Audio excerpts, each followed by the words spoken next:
ABC One Television. ABC One Television. ABC One Television. Le leader en actualité. ABC One, c'est Jésus-Christ qui est le number one. Nazali na esengo ya koyeba ete bozali ebele liboso ya ba poste téléviseur na bino pona kolanda émission Tolobela Mboka Congo. Na yango bandeko balandi émission Tolobela Mboka Congo na pesi bino mbote esika nyonso ezwami bino. Petika ete kimia ya Nzambe tata eingela o mabota mabino. Nalakaki na bino na émission oyo euti koleka ete na kozala na ba victime oyo bazwaki penza pasi ba journaliste bakangaki bango kasi nazali penza na moko wa bango po ete ba misusu mwa santé boyebi kaka soki muto uti na boloko mwa malili libanda bazwi penza makasa koyate pe nazali pe na mopanzi sango oyo bino nso pe boyebi ye bomona kaye na ABC1 vraiment tozali na bango elongo po la nini tolingi tolobela nini ezali koleka mboka Congo pona bapanzi sango pe bapanzi sango utilité na bango penza la mboka ezalaka nini pe na makambo ya lolenge oyo yango bandeko balandi bisika nyonso bilo bozali na kozwa penza maloba ebelete pamba te bazali déjà awa moko na moko akose présenter bokomona bango pe tokota mbala moko na mama ya likambo oyo tozali na yango mbote mwana mboka Mbote maman de yes, mbote na bino nyonso. Merci beaucoup lisusu nde na retrouver plateau ya ABC1 et ça vraiment esengo makasi. Merci pour l'invitation. Mbote maman la nyonso tâche. Mbote océan de la presse. Bandeko balandi boyebi Stéphane Mulumba bino so boyebi azali bongo mopanzi sango pe azali bongo moto vraiment azali na lite penza donc azali kokota penza likambo yango na makasi pona koloba te ezala biso bapanzi sango to lingete na côté na biso changement ezala to lingi to nyoko ya modèle oyo te papa na ngai yo penza moto azali na maloba mwa ebele pamba te outi na boloko onyoko ito nyoto yeba bakangaki bino pourquoi bosalaki nini. Merci beaucoup pour la parole. Et là, on a beaucoup plus de déplorer acte ou agent de l'ordre en abisso to éviter ceux qui ont agent de l'ordre to agent des ordres au bazali ko sala et ça vraiment passé donc biso to za lisanga ya ba pandisango to za na ba médecin to za na ba avocat na kati ya lisanga na o to zali ko benga mouvement citoyen donc ba mouvement citoyen boyebi bino bato bozali na banda ko boyebi ba mouvement citoyen ezali vague o ya sika et zo lutter pour un changement alors na kati wana to za na ba pandisango toza na ba couche sociale nyonso hein toza pe na ba mama ménagère o basala ka eloko te na banda ko bavandi toza pe na bango alors eloko esalaki ke bakanga biso tozalaki une cinquantaine mais bakangaki une quarantaine na marche auto organisaki pona ko soutenir bandeko na biso oyo bazali victime ya ba violation sexuelle hein, donc na mboka ya Kamonia kuna na Kasai donc toyokaki vraiment cri d'alarme na bango cri de pleurs na bango côté ya Kasai yango tolobaki ete biso koto mouvement citoyen lutte na biso ezali beaucoup plus pour un changement alors il faut to kende pe to sala memo to kende kotikela ngo ministre ya droits humains Marie-Ange Mushobekwa pona ya azali conseiller ya chef de l'état en matière ya droits humains to memelae memo wana à comprendre que bande ko na biso to pe bana na biso to pe baleki na biso o bazali ba victime ya nini ya violation sexuelle côté ya nini ya Kasai kuna bazali ko subir alors to s'organiser ki to sala ki memo ko kende ko memo wana kuna esika wapinde to zala ki ba victime ya ba brutalité victime ya ba makambo belé ti to kotaki na prison disons na détention hein, na côté ya bandeko ya agent de l'ordre ya Ipekin bandeko balandi bozali penza kolanda ye na bokibi bonso pamba te ezali émission Tolobela Mboka Congo ngai molobelo wa bino na lobaka tout ce que les gens disent tout bas papa Stéphane Yambo mwana mboka la mieux sans tâche azwa maloba sembola nan ozali ki victime bakani bilo tout ça te ngara lingaka makambo ezala polele po ete tozali bana mboka likaniso bozu ezali mabete po ete kuna tango bazali ko violer baseto mibali ezali pasi mingi kasi lokola bandeko babiso botamboli pona koloba ke tolingi loko esalama te bakangi bino lolenge nani banani bakangi bino ba polisia bato ya fabo to banani oyo bakangaki bino pe bakumbi bino lolenge nini basali bino nini po bandeko bazali kolanda bisika nyonso bayeba. Merci beaucoup tozolo baboye lito tozali ko sala eza lutte ya changement alors soki tozali na kati ya démocratie entre guillemets ndenge babenga mboka na biso République démocratique du Congo entre guillemets Alors la démocratie régime na biso tozali na régime d'information. Ceux qui vous allez organiser manifestation moko boy topé marche. Il faut beau comme là, hein, hôtel de ville, gouvernement provincial a beau signaler que non to organiser marche boito c'est une permission te mettons informer. Alors c'est la chose au biso to salaki parce que to ebi mibeko to informa qui na hôtel de ville, to informa qui na bourgmestre ya Lingwala, to informa qui pe na bourgmestre à Gombe pour baye ba ke biso to ko marché to kende kotika memo. Et puis je signale que marche wana ezala qui marche moko silencieuse donc ba image etamboli ming même na ba réseaux sociaux ba image etamboli ezala qui marche moko silencieuse donc to fingité to casser loko moko te pour na to kende. Mais loko biso to déplorer ezali façon oyo ya bande ko na biso ya la police hein, donc ndenge ba yaki ko kanga biso en tout cas eza vraiment déplorable parce que bae na ba brutalité to la kisi bango ba accusé de réception oyo le gouverneur na biso André Kimbuta a signaki to la kisi bango accusé de réception ya bourgmestre ya Gombe bourgmestre ya Lingwala mais ba comprendre te o no ba tindi biso to kanga bino bon banani batindi bango et banité parce que tant que comme il y a détention kuna même numéro 2 en renseignement azala kiwana ayekoya mais azo comprendre te pe ba benge pas numéro 1 en renseignement o no bakangi ba jeune ya mouvement citoyen bakangi ba activiste mouvement citoyen donc bango moko pe ba autorité en quelque sorte ba yeba kité donc ezali ba agent de l'ordre ba policier simple ndé bango moko ba créer loko wana poto ebité soki ba pesa bango mwa mbongo ba bakisa bango prime to ebité donc eza vraiment eloko moko eza déplorable to continuer toujours ko beta c'était pour na eloko wana eza ba arrestation arbitraire oyo to sepeli pe na bande ko MONUSCO po ba yiki ko prêter biso main forte to sepeli na bande ko ya akage hein, donc maître Georges Kapiamba maître donc ba bande ko nyonso maître Lumu o ba yiki ko soutenir biso pendant détention on a bien qu'il y avait quand même ba mouvement suspect hein, qu'on se le dise donc pendant détention na biso to remarquer que ba mouvement suspect mais étant donné que to ebi mibeko to ebi pe ko se protéger il y avait la MONUSCO o yiki ko intervenir pour la libération na biso donc j'ai dit un grand merci aussi na profiter pour na cordon na biso Ben José Luendo et puis na cordon Christian na cordon Beni Bilenge donc bango pe basali musala makasi bien que bango so bazaki en détention na biso mais bango pe basali musala makasi pour na tobima donc tozo beta c'était na ba arrestation arbitraire parce que biso toke ko sunga bande ko Kasai ngana koma na Kasai na nute mais rapport ya MONUSCO na bande ko na biso ya ba mouvement citoyen baza sur place balobi ete kuna bande ko na biso ba congolais baza ba victime ya viol alors il faut tout ça une photo loba donc message na biso ezala ki capté na république mobimba et puis na monde entier parce que tout ça la lutte c'était pour ba boma biso tout ça la lutte c'était pour ba kanga biso ndende ba kangi bino boba kisami grade ndé ba loba ka succès ba kisami non tout ça la lutte pour na succès tout ça la lutte pour na to décrier ba makambo mabe pour na changement donc lutte na biso za pour na changement mukolo changement ko koma lutte pe et aussi là mais étant donné que changement ezala ka progressif c'est pourquoi la lutte aussi elle est progressive. Merci mon mboka bozo landi penza la bokebi nyoso makambo azali koloba ezali pasi pe mawa kasi mon mboka na makambo ezali koleka na motuna na ona mekana okotuna po ete bozali bapanzi sango lelo oyo tozali komona ete bilo bapanzi sango bokomi na ba groupe skill bokomi bapanzi sango oyo ya X bapanzi sango oyo ya Y siko mopanzi sango vraiment azalaka lolenge nini mopanzi sango soki balobi oza journaliste otangi osilisi otangi na ipe na ifasike okei ba yentepe otangi na bisika nyoso siko otangi babenga mopanzi sango bazalaka penza lolenge nini na etando eke soki makambo ya bozali kokoma mopanzi sango sengeli asala lolenge nini. Merci Océan de la Presse pour maloba mopanzi sango faut azala naître mopanzi sango akoki kozala mutu ya mutu songolo pakala te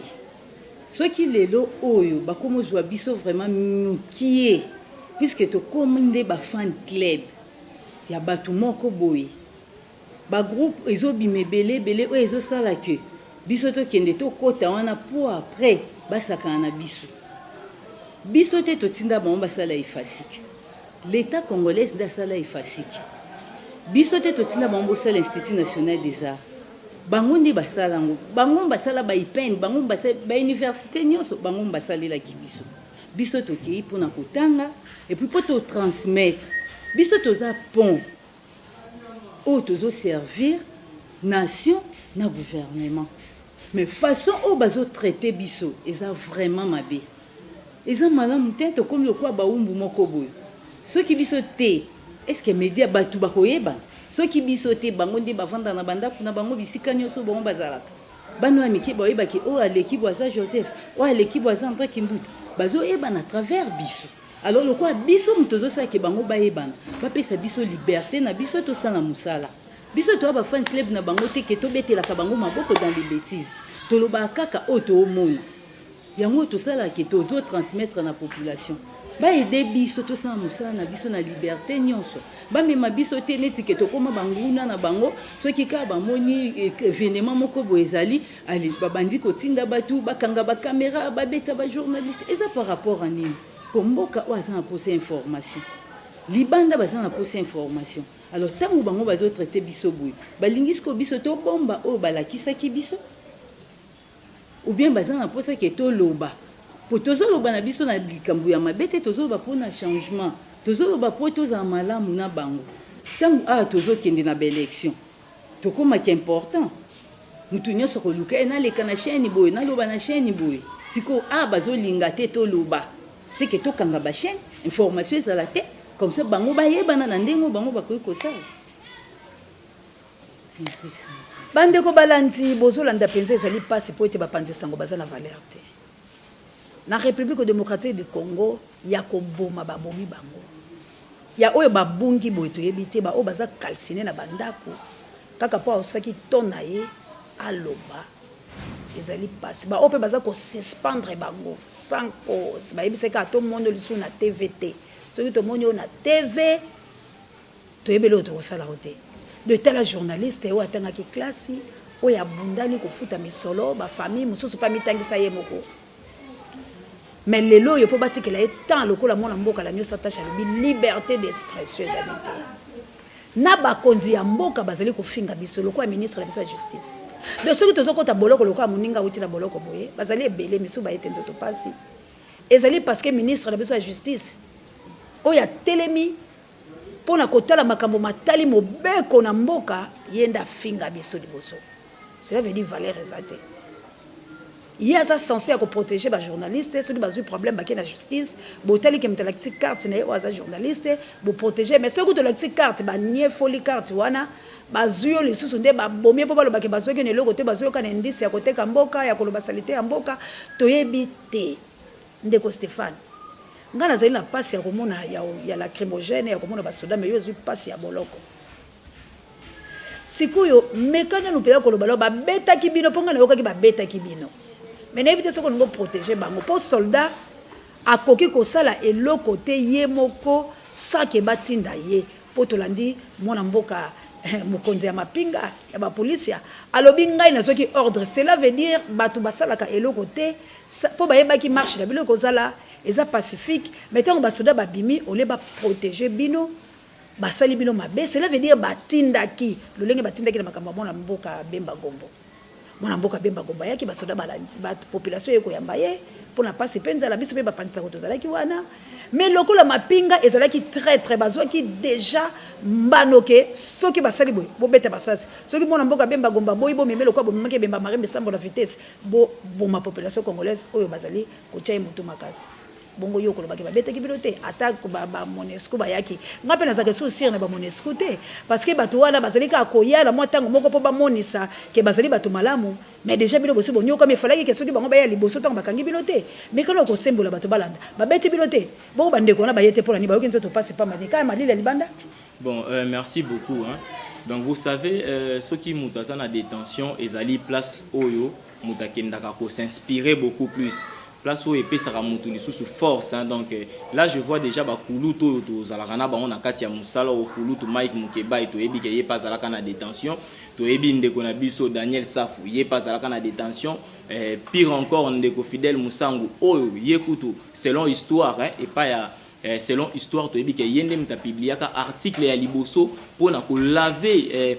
ministre Alexis Tambwe Mwamba mais le ministre Alexis Tambwe Mwamba a considéré biso comme minable. Mais à l'époque tant ba sali rébellion ba battre avion ba battre barrage dinga et tout et puis monsieur Alexis Tambwe Mwamba à l'époque na RCD a loba ki yango ke za biso nde to sali yango mais tant Alexis Tambwe Mambaba yé na 1+4 Fidèle Moussangu abimisi article pour na laver pour na koloba non voilà ezalaki ba batraki on a basalaki ba biloko wana na ba raison moko boye ezalaki uniquement pour ba bengana to pe ba sala to pe ba sala ozomona donc américain peut laver le wana alors muta salaki eloko wana ko qualifier d'un minable eza vraiment chose moko vraiment autori ko déplorer alors koloba que to betami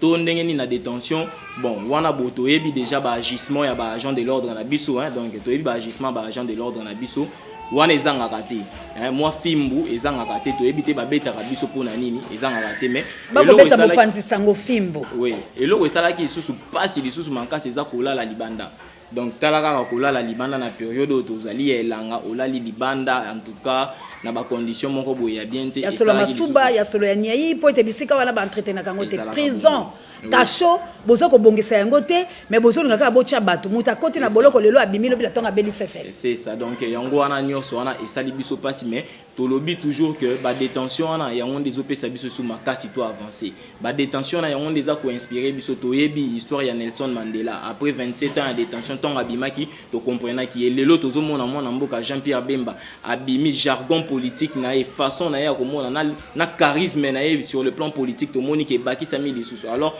biso to zo ba détention wana pe ezo permettre biso kaka to la ki ça vraiment na bandeko o bazali ko malmener peuple congolais que le peuple gagne toujours et le ba fait Rossi Mukendi Chimanga le peuple gagne toujours yango wana pe biso to ba ke non fimbu to détention yango tende mute olembisa biso obomi to pe okangi mutu moko 10 to 9 ba e ko rejoindre lutte donc la lutte continue et puis to olonga kaka mama lutte continue bandeko balandi vraiment bozali kolanda bapanzi sango ba e ko lela netando eke pamba te maltraitance o ezali ko sala malabiso ezali ba injure na parlons même pas moto elobi osala kiye lobi na tongo moto wana ya bambi o mabanga ezali pasi pe mawa ministre de la justice mboka oyo ekobongwama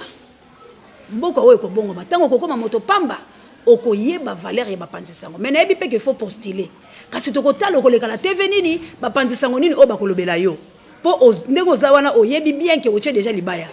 siko banani bakolobela yo banani oyo okoleka na mediani et puis maman DS et puis il y a le bas qui était tant que ça là qui marche wana il y a des bosso marche à ba journaliste il y a le bas qui était il y a finga qui ba journaliste était ba memela ba preuve afinga kinde mbongo yo mwana mboka Moïse Katumbi Chapwe apesa ki na ba journal mais to yebi que ceux qui yo sali point de presse au PC journaliste et transport ezali mabe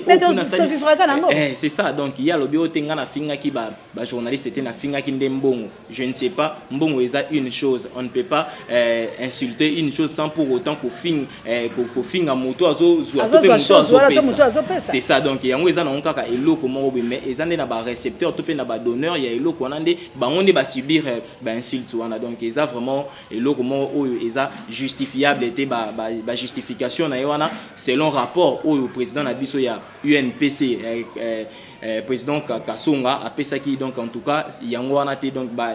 excuse na wana eza yango te c'est pourquoi biso tozo tenir toujours na embargo wana pendant 6 mois toza toujours na embargo na biso peu importe ceux qui a retravaillé na ba télévision to yebi ba télévision pour pouvoir ezali nango RTNC n'est plus l'église au milieu du village na RTNC maintenant et puis ça déjà mais tande zo finga mona bemba mona mboka bemba go donc c'est pourquoi tu remarqué silence radio na makambo ya RTNC bande ko kutu bazali koloba soki oki passe na vie na yo ko ki pété zo comportement ya RTNC ndenga azali ko beta makambo bemba kara donc ezali vraiment oyo biso tozali pe koza ko yoka passe nango parce que presse en tout cas et comme il y a des poids deux mesures presse et perdre élan en mais il y a encore des journalistes au Baza quand même forte il y a encore des journalistes au ba téléméli magamunyo sona tel que yo na émission na yo donc j'ai dit un grand merci na binonyo so bozali ko bunda toujours hein, pour na makambo ngo ndenge nini bo to ko relever vraiment presse parce que biso le lot ozana métier za na baleki au Baza na ba ifasik bazoya alors ceux qui ba moni déjà biso tozo perdre élan eza bien alors biso photo là que ça bon exemple que non métier oyo déontologie to ko trahir yango te éthique ya journalisme to ko trahir yango te mona mboka malobo mboka yo nini penzo ko yikoloba pamba te to komi ko kele moke na suka loba penza pasio biso tozo mona pe nini koloba la bakonzi oyo bazali sikoyo pe na chaîne na biso monene lokola RTNC oyo ekomi nango chaîne ya mouvance. Donc RTNC okoki kokende koloba liloba te oyo ya malamu to ya pasi olela kuna esengeli ozala kaka moto ya majorité nde yo lekala RTNC. Est-ce que c'est normal? Makambo wana eza normal d'après bango, mais pona biso oyo tozomona musika eza normal. C'est-à-dire quoi? Mutunyo RTNC aza média. Il faut alobela likambo nyonso ya mukozanga te ya kokabola te ke ba oyo te ba oyo faut baleka ba ona olobela te na beti RTNC eza chaîne mère o biso nyonso photos par exemple RTNC nde faut a conduire biso tozana biso ba chaîne tozana sima ya mikindingi bango ba benga biso, mais une chaîne mère au vendeur na pona ko critiquer ka mutu oya ye na pasi oya outi au lieu que o mekape ko lobela batu po bano ya miki ba comprendre sens ya eloko wana o pasi oyo mutu wana uti komona bango ne bakoka penza ko limbolela batu na ndenge mo ya malamu après biso ba oto lo bango na sima na bango, mais bango bandi ko finga po biso peto finga be po biso to sani exemple ni ba ola kisa biso. Mais maman, ce qui m'a dit que Bakisanelo et Alobi, mais RTNC toyebi déjà depuis la voix du Zaïre. RTNC à l'époque, la voix du Zaïre, Ezalaki Kaka, aux RT, Tolo Babongo, Ezalaki d'abord à la merci à président Mobutu.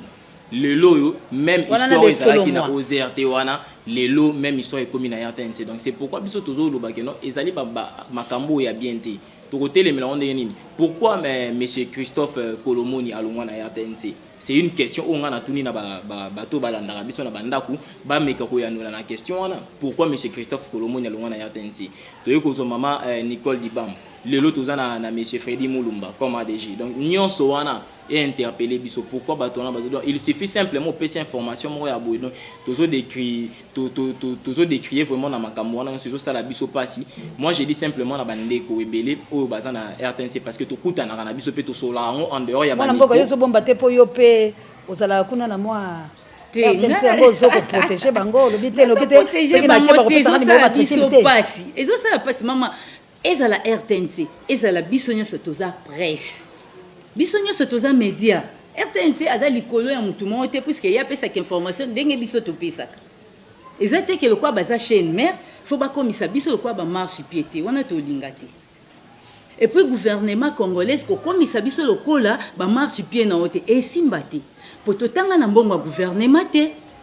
Papa neti yanga asala na gouvernement te asala na tabakongo.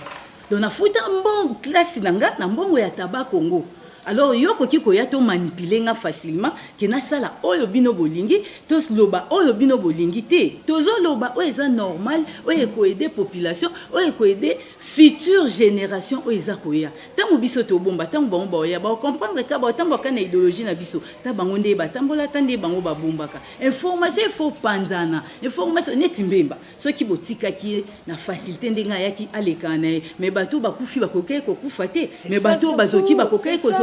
boko kanga ya za mwana mboka te est-ce que yaki na Congo Brazzaville poto lo bake kuna za étranger moye ba ko teza te ngo ba kwensa ke mboka o eza ya biso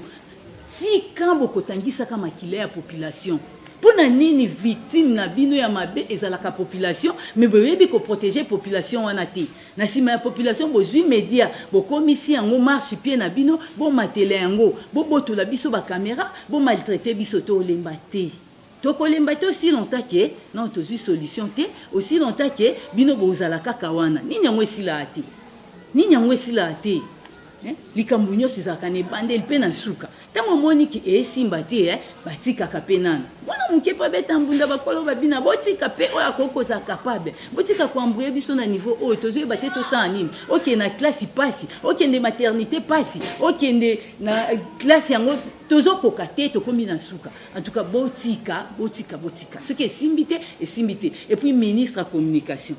rôle na yo ezalaka nini pona biso presse congolaise vraiment otomoli na kamalamu eloko nini yo salaka toza maltraité yo kaka te omonaka te siko yo loba nini yo vanda wana na zakala na yo biso to nyoko maka yo ndo lia kambongo wana c'est quoi ça biso to salama te poto nyoko ma pona bino loko eza pays na biso bolito bandola kisa bino ni na ba mangwele po boba keto za ba congolais bolito sani eza mboka na biso feto za ba bénéficiaire nango même si tu as atteint à 80% et même à 40%, il faut te bénéficier. Tonyo kwami, bano bazobo tozobota banyo kwama et puis bakoko bakoyana sima banyo kwama. Tozo kindi wapi. Peto kosuka wapi. Vraiment bozo mona penza kezali pasi bapanzi sango bazana mingi ya koloba. Kasi toko bana kolekaka. Pona lelo bandeko to suki a. Nazwa maloba la nyo santage. Ministre na biso zali wapi. Mwana mboka. Natanga kombo na yo ozali wapi. La mère Mende. Oza wapi. Bafingi biso. Basali mabe. Et puis yo ministre ondimi kozwa RTNC pour eboya mwana moko ya mboka. Bon lelo tozolo bateto ebité devoir ne bo soki bemba ndenga kenaki azui carton électoral akei kotika mongoloto wa papier na ye. Bemba bien président de la République. Bino soko bokozala wapi. Bomoni siko ke bemba tanga koya seli table rasa bengani biloto. Bomoni siko mboke bala kobika malamu te. OK bemba soko na bokonzi azwa quand même ya malamu atambola nango. Mais lokola bino asa moni bilo déjà bozala makamabe bemba kolongola bino akobwaka bino siko bokokoma bakameleon. Bosala musala malamu po bokima mboka te. Mikili ya poto pe ba diaspora ba yo ba ozela bino. Bokokota kuna te. Mwana mboka soko bebisi la République démocratique du Congo okokufela awa. Okomika na poto okomela mino nde basaki leo kengo adonde papa nanga lo bicha lelaki bino pe baozela bino bana mboka to komina suka mwa maloba mukie ya bokaboni Allah oui, ça merci beaucoup pour na mot de la fin à émission donc na opé ça merci na batonyo so baza pour soutenir biso na lutte donc ndengo utu koloba biso tozo luka to sala table rase wana tozo sala eza pona tozo ba dirigeant ya sika tozo classe politique ya sika donc un grand merci à vous un grand merci na batonyo so baza na bandaku mouvement echa ba mouvement citoyen nyonso echa lucha filimbi le coq se réveille donc ba mouvement nyonso en tout cas nous sommes de cœur avec vous ba ONG nyonso ba organisme nyonso droit de l'homme VSV ACAJ et tout merci beaucoup pour la lutte na biso to continuer toujours ya côté na galgamba droit de l'homme te ponga la mona droit de l'homme existe to comme la souka chebe aye bazalaki na la voix des sans voix akufa le droit de l'homme c'est eleni non madame moi na mboka o nani zela mwa muke moi na mboka o kombole nani o ya ba Congo lelo balobi yende ba tombole kwa gouverneur ne mona ntemi azawa ko bakambe ko non ba ONG ezo sala musala nango mais la prison bozolanda non le gouvernement en place les pouvoirs en place eza ko étouffer parce que si aujourd'hui toza na liberté na biso c'est parce que il y avait eu des défenseurs des droits humains au bazala qui wana ba conquérir pour la liberté na biso mais bien que baza toujours choqué baza coincé pour na rosala musala nous sommes ba uta ko tumbala ndako la moto droit de l'homme lobele nini histoire ne bungi c'est ce que nous disons biso ba mouvement citoyen tozo lutter pour un changement maman donc j'espère que changement wana ekoya progressive donc mboka et changera mbala moko te c'est pourquoi lutte na biso to lobi ke biso to ko lutter pour un changement il y a un temps tozo remercier ba activiste tozo remercier ba défenseur à droits humains c'est parce que bango baza mabete ezande bato baza en tête na biso ya mboka bango de baza ko étouffer ba mouvement wana donc bato to yebi ke procès chez Béa et aussi la té procès chez Béa un jour et que vous allez toujours mise au clair les lots bandi na procès il y a aussi Mukendi Chimanga soldat wana azaki déjà des parce que lobby je crois plutôt lundi il faut aller galisus na justice pour na ba continuer siko ba kota meurtre parce que bande donc nyonso wana tozo kini nango malembe tozo lutter ezanga bande ko na biso filimbi baza 6 baza na makala procès ezokende malembe eza bangote ba défenseur à droits humains ngani ba sali problème te mais zande le pouvoir en place ndezo ko coincer bato wana c'est pourquoi biso to lobby lutte na biso wana eza poto ramener République démocratique du Congo na nzela wana to kokota lango mwana mboka moi le kamoko ya moke e lingai pona tuna yo pour le ba mot de la fin na lobby par rapport ya Moïse Katumbi balobi asa komikuna na mboka na Lubumbashi azokele soki na nini koya na ye bozomona ngo ndenge bilo bapandisamo pona nga ndi nazomona on dirait ezaka eloko moko puisque Moïse Katumbi aza mutu amela na Joseph Kabila aliana ye basala nyonso na ye mama ndenga na yo toza ndenge toza na Stéphane ngana kotu mona mboka ya mbula peso maloba ya suka moi le kanisi moko yelinga ya Moïse Katumbi ndenge tozolo baboye aza déjà kuna na mboka na Lubumbashi sikoyo nini penza ko loba pona mona mboka Moïse Katumbi koya ya Jean-Pierre Bemba awa na kati ya Kinshasa tomoni ki bato bakufi makambo eleki ebele mais Moïse Katumbi koya na ye eza kimia omoni te ke bato babundani bato bawelani poani po eza carte o bango bazobeta eza ka ke Moïse na Joseph Kabila baebani malamu Pour ani, est-ce que ngai na koki ko trahi bino mibale nde boza bapandisango lokolanga? Pour lelo oyo ekomaki Moïse Katumbi a trahi Joseph Kabila. C'est impossible. Les cartes na bango nde bapreparaki yango déjà bakabwani bayebeki na temps oyo bango nyonso bakosangana. Ezaka pe perdre eloko moko échanger te. Mais eloko na oyebisa bino na bakarte na mne bozobeta na makambo na mne bozosala la population essaie à comprendre bino. Bomeka nanu kosala malamu otika na mabe. Surtout biso presse oyo bolongola biso cible ya ba bêtise na bino. Botika biso to sa cible na mneza kuluna. Pozo nyoko la population. Biso tozolo ba makambo malamu oyo ezokutonga. Tokoza cible na mno pona nini? Kuluna oazo boma tongo midi pourquoi? O batulelo batika li ba handicapé abotama nango te.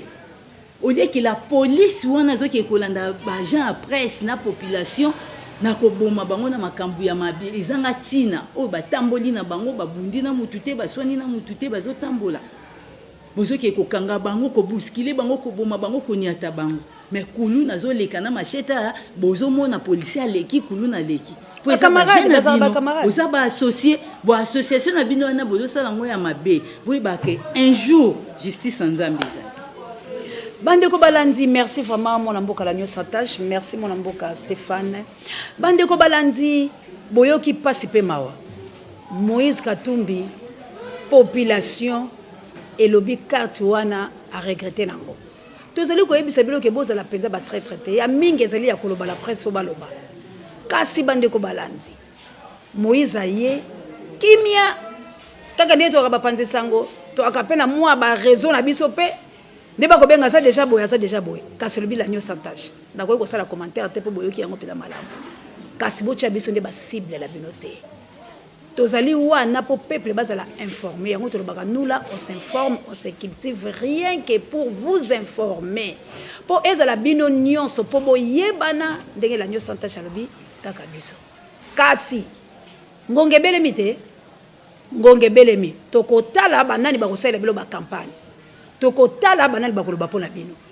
mais regret ya bapanze sango ezali ete bobeta bango te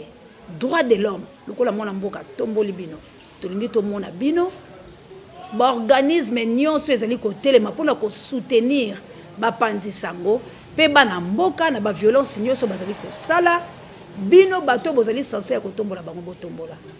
vraiment natondi bino so botondi bandeko na ngai vraiment takopasi kasi bozangi te ya koya. Merci na bino nyonso bato bosomba fidélité ya kolanda biso tango nyonso. Mama Chantal ya obotondi makasi pambate grâce na yo nde mosala ezali ko salama. Na pesi mbote na ba programme tangolano la reine Olga Lompenga na mokutani ya Florence Batondo Mido qui disafila Jean-Jacques Soki mobali ya mbinga mobali na ndako ne ba pesi soto ndamour. Arthur Ndomba c'est le soin Chantal soin Mandi Mandombo ba mama ya ABC na linga kabino. Okila lokondo fampeka to mama Mboyo Sandra Nilangelos. Merci Nadadi Boyembe et Maman Sévim Benza. ABC One Television. ABC One Television. Le leader